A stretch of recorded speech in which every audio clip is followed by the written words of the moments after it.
কয়েকদিন থেকেই আমি ৭ কলেজ এবং ঢাকা সেন্ট্রাল ইউনিভার্সিটির বিভিন্ন ফেসবুক বা বিভিন্ন পাবলিক ইউনিভার্সিটির ফেসবুক গ্রুপে দেখতেছি যে হয়তো এপ্রিল মাসের শেষ দিকে মে মাসের এক প্রথম দিক থেকেই এই নিউজটা সবচেয়ে বেশি দেখা যাচ্ছে যে মে মাসে হতে পারে ঢাকা সেন্ট্রাল ইউনিভার্সিটির আনুষ্ঠানিক যাত্রা বা কার্যক্রম এবং জুন বা জুলাইয়ের মধ্যেই 2024-25 শিক্ষাবর্ষের ভর্তি পরীক্ষা হতে পারে।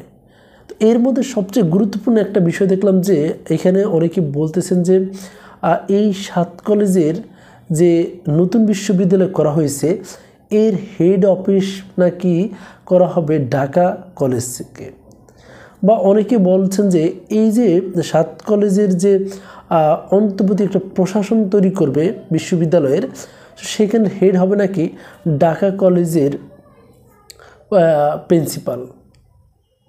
এই যদি হয় তাহলে ঢাকা বিশ্ববিদ্যালয় থেকে ৭ কলেজকে আলাদা করার কি দরকার ছিল? ঢাকা বিশ্ববিদ্যালয় অধীনে থাকা উচিত। আমি এর আগেও এই কথাগুলো নিয়েই আরও কয়েকদিন আগে ভিডিও করছি, যখন তিতুমিরের স্টুডেন্টরা তারা নিজস্বভাবে স্বায়ত্তশাসিত বিশ্ববিদ্যালয় দাবি করছে এবং তারাই ৭ কলেজ থেকে আলাদা হয়ে যাওয়ার কথা বলছে।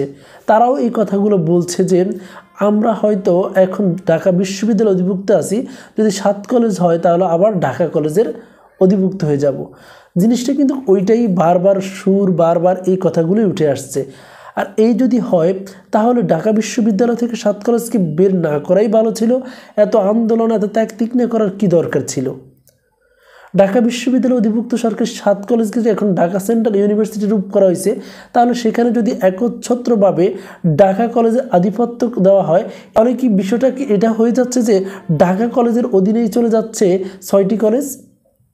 এই যদি হয়ে থাকে তাহলে এটা সমীচীন এবং ভালো কোনো সিদ্ধান্ত না। কারণ সবার সুষম বন্টন অধিকার নিয়ে যদি ৭ কলেজ আর নতুন বিশ্ববিদ্যালয় হয় সেটা হবে একটা বেস্ট সিদ্ধান্ত।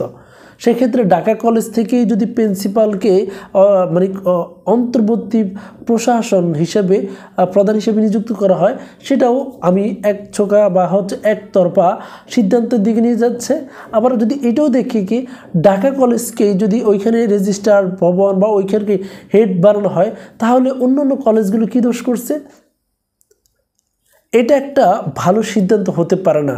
যদিও এটা এই পর্যন্ত এখনও অফিসিয়ালি কোনো নোটিশ দেয় না, আমি দেখি না, আমি খুঁজছি পাইছি, কিন্তু অনেকে বলছে যে ইউজিসির সূত্রের বরাদ্দে এই কথাগুলো অনেকে জানে। কিন্তু আমার কথা হচ্ছে, আমি যে বললাম ৭ কলেজের তিতুমির কলেজের স্টুডেন্টরা যখন আন্দোলন করেছে, এই আন্দোলন এই মুহূর্তে না করে তারা বরঞ্চ এইভাবে আন্দোলন করা উচিত যে একচ্ছত্রভাবে কোনো কলেজকে প্রাধান্য না দেওয়া হয়। শেষ পর্যন্ত এসে দেখি সেটাই হচ্ছে, বা সেটাই যদি হয়ে থাকে তাহলে এই সমস্যা ৭ কলেজের স্টুডেন্টদের সমস্যা এটা সহজে লাঘব হবে না। কারণ এইখানে আবার ঢাকা কলেজের আধিপত্য থাকবে, ঢাকা কলেজের ডোমিনেটেড থাকবে, এটা অন্য 6 কলেজ নেবে না। তো পরবর্তীতে আবার এরা বিপ্লব বিদ্রোহ আন্দোলন শুরু করবে, তখন দেশে এই যে সমস্যাই থেকে গেল।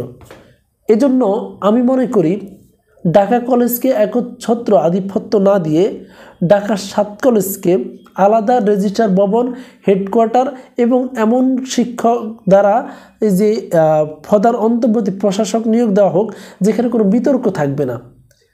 যদিও অন্তর্বর্তী প্রশাসকের ক্ষেত্রে কিছুটা মানা যায়, কিন্তু এই ক্ষেত্রে আমি কখনোই এটা গ্রহণ করতে পারি না, বা এটা গ্রহণ করার মতন না যে ঢাকা কলেজকেই যদি 7 কলেজের হেড বানা হয় বা রেজিস্টার সব কিছু ঢাকা কলেজে দেওয়া হয়, তাহলে এটা কেমন হলো? এটা আগের মতনই সেই সমস্যার সৃষ্টি হবে। নতুন করে একটা জায়গা বরাদ্দ করা হোক যেখানে ছোট পরিসর থেকে নতুন করে সব কিছু শুরু হোক। কোনো কলেজের অধীনে নয়, কোনো কলেজের শিক্ষকদের কোনো স্টুডেন্টদের অধীনে নয়, একচ্ছত্রভাবে নয়, অবশ্যই আলাদা এবং স্বতন্ত্রভাবে। স্বতন্ত্র মানেই স্বতন্ত্র, এখানে আলাদাভাবে সব কিছু হবে।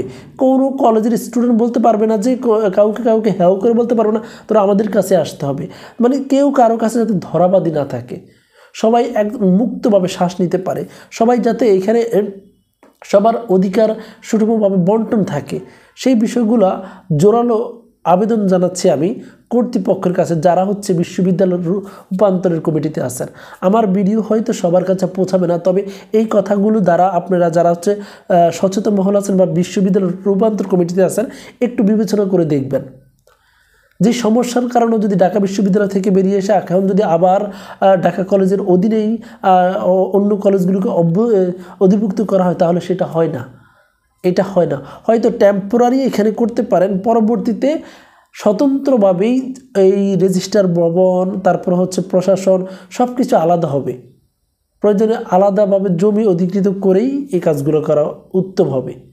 এতে পরবর্তীতে কোনো স্টুডেন্ট কাউকে কেউ ডমিনেট করে কথাও বলতে পারবে না।